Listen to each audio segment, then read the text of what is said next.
বানায় দুনিয়াতে পাঠাবেন, তার কোনো দাবি করার প্রয়োজন হবে না, ঠিক কিনা?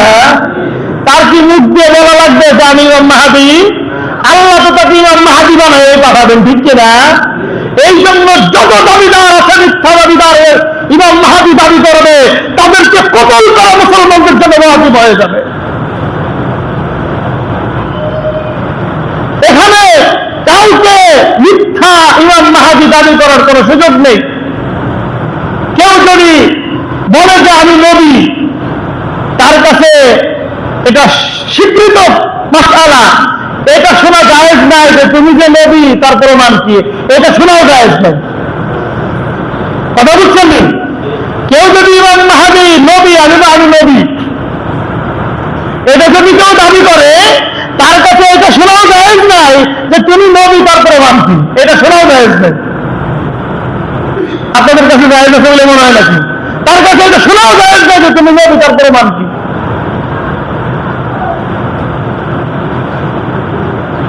বিভিন্ন সময় এই যে রাজবাড়িতে কি পাগলা জানো, নুরাল পাগলা না, এই নুরা পাগলারে তাওহীদি জনতা তারা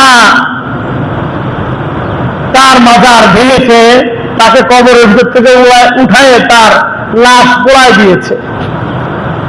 এ কারণে যে ইমাম সাহেব, যে হুজুর সাহেব এটার নেতৃত্বে ছিলেন, তাকে দেখলাম যে আদালতে উঠাইছে। কষ্ট লেগেছে আমার কাছে।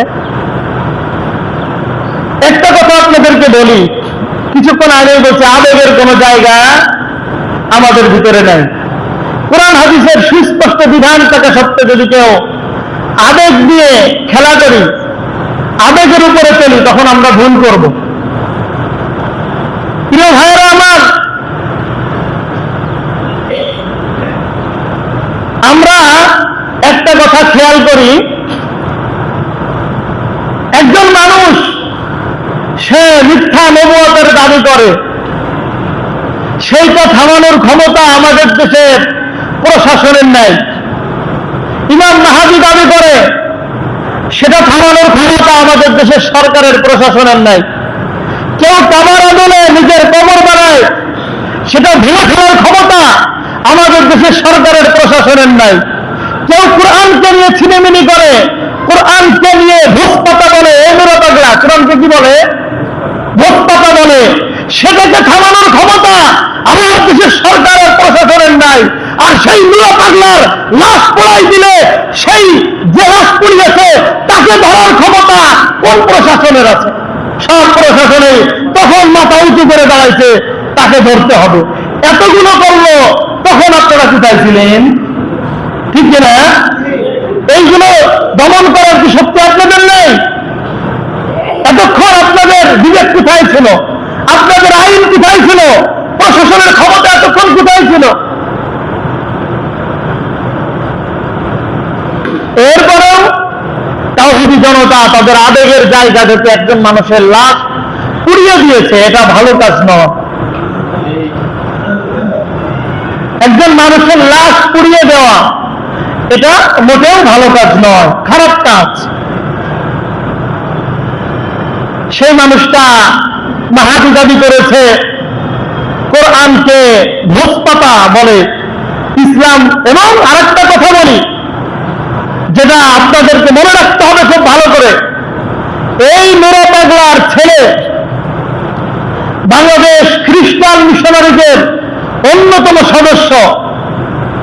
সারা দেশে এদের নেটওয়ার্ক আছে, সারা দেশে বিভিন্ন জায়গায় খ্রিস্টান মিশনারিদের নামে তারা মুসলমান সুন্দরী মেয়েদেরকে চয়েস করে করে তাদের শালীনতাহানি সহ, তাদের সম্ভ্রমহানি সহ তাদেরকে ধর্মান্তরিত করে সারা দেশে এরা খ্রিস্টান হওয়ার জন্য তারা তাবলীগ করে। এটা হচ্ছে মেরা পাগলা। আপনাদেরকে প্রশাসনদেরকে বলি, এইটা দমন করার ক্ষমতা কি আপনাদের নাই? তাদেরকে গ্রেফতার করার ক্ষমতা কি আপনাদের নাই? তাওহীদি জনতা ইমানের আগুনে প্রজ্বলিত হয়ে তাদের মধ্যে তাজা রক্ত রয়েছে, ইমানি রক্ত। সেই রক্ত রক্ত যখন টকবক করে উঠেছে, তারা নুরা পাগলার লাশ পোড়াই দিছে, আপনি হুজুর করে ধরে নিয়ে গেলেন। বিভিন্ন মিডিয়ায় এটা প্রচার হয়েছে, আগেও প্রচার হয়েছে, দেখছি আমি অনেক টেলিভিশনে প্রচার হয়েছে। নুরা পাগলার ছেলে সারা দেশে মুসলমান ছেলে মেয়েদেরকে খ্রিস্টান বানাচ্ছে। কয়টাকে গ্রেফতার করছেন আপনারা? কয়টাকে গ্রেফতার করছেন আপনারা? আমাদের এই প্রশাসনের ভিতরে কিছু কিছু আছে ছাগল মার্কা, বুঝছেন নি? এই ছাগল মার্কা প্রশাসন দিয়ে কখনো হাতি ঘোড়ার কাজ করা যায় না, ঠিক না? এখানে আমাদেরকে সচেতন হতে হবে, সব জায়গাতেই কাজ করতে হবে। সমস্যা যেখানে, আগের থেকে যদি প্রশাসন এই দায়িত্ব নিয়ে মাজারটা ভেঙে দিত,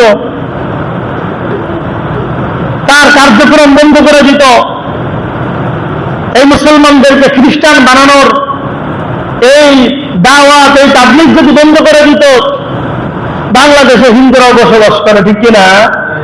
হিন্দুদেরকে কেউ মারে? হ্যাঁ, তো ওকে মারতে গেছে কেন?